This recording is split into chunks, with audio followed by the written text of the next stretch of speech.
दोस्तों, अक्सर कई लोगों का ये प्रश्न होता है कि हमारे दिमाग में दूसरे व्यक्ति का ख्याल बार बार आता है और ये क्यों आता है और हम इसे कैसे कंट्रोल में कर सकते हैं।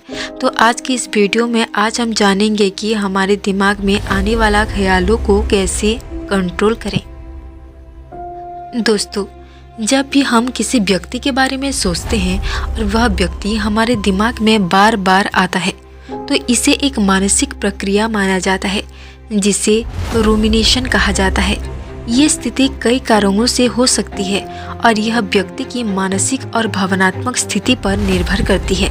यहाँ पर हम इस विषय पर एक ऐसा चर्चा करेंगे जिसमें हम समझने की कोशिश करेंगे कि यह प्रक्रिया कैसे काम करती है और इसके पीछे की मनोवैज्ञानिक वजह क्या है। तो पहला है भावनात्मक जुड़ाव, जिसे हम इमोशनल अटैचमेंट कहते हैं। कई बार हम किसी व्यक्ति के साथ गहरे भावनात्मक रूप से जुड़े होते हैं। यह व्यक्ति हमारे जीवन में एक महत्वपूर्ण स्थान रखता है, चाहे वह हमारे परिवार का सदस्य हो, मित्र हो, प्रेमी हो या कोई प्रेमिका। जब हम किसी व्यक्ति के बारे में सोचते हैं तो हमारे दिमाग में उसके बारे में विचार बार बार आती हैं। ये भावनात्मक जुड़ाव हमारे दिमाग में इस व्यक्ति को बार बार लाता है। उदाहरण के तौर पर अगर देखें तो अगर हम किसी व्यक्ति से प्यार करते हैं तो उसका ख्याल हमें बार बार आता है और हम उसके बारे में सोचते रहते हैं क्योंकि हम उस पर भावनात्मक रूप से निर्भर होते हैं। अगर हम दूसरे पॉइंट की अगर बात करें तो वो है साइकोलॉजिकल फैक्टर, मनोवैज्ञानिक कारण। कभी कभी यह व्यक्ति हमारे जीवन के किसी ऐसे घटनाक्रम से जुड़ा होता है जो हमारे लिए तथापूर्ण, दर्दनाक और यादगार होता है।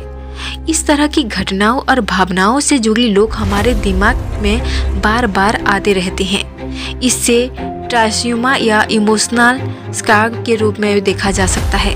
जब हम किसी घटना या व्यक्ति के भावनात्मक रूप से जुड़े होते हैं तो हमारी मानसिक उस व्यक्ति के साथ जुड़ी रहती है।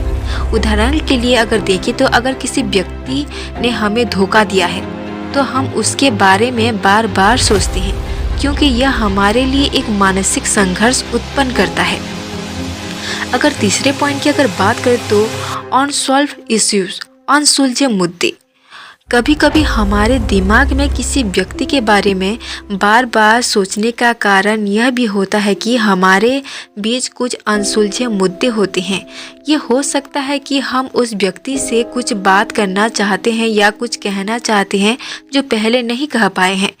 ये अनसुलझे मुद्दे हमारे दिमाग में उस व्यक्ति को बार बार लाते हैं क्योंकि हम उस विषय पर मानसिक रूप से उलझे हुए होते हैं।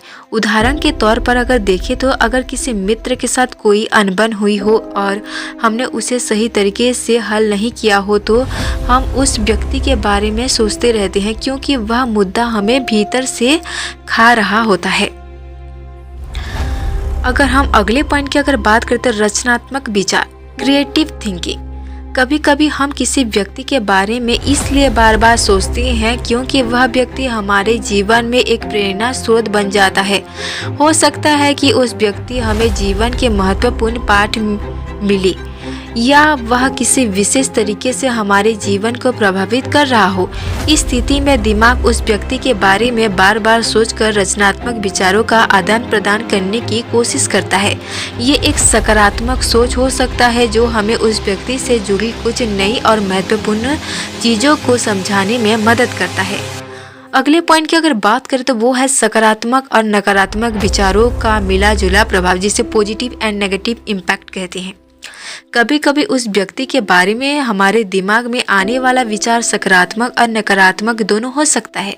हम किसी व्यक्ति के साथ अच्छे समय बिताने के बाद उसे बार बार याद करते हैं, लेकिन कभी कभी अगर उस व्यक्ति से जुड़ी कोई नकारात्मक घटना घटी हो तो हमारे जो दिमाग में वह व्यक्ति इसलिए आता है क्योंकि हम उस स्थिति के बारे में सोचते रहते हैं।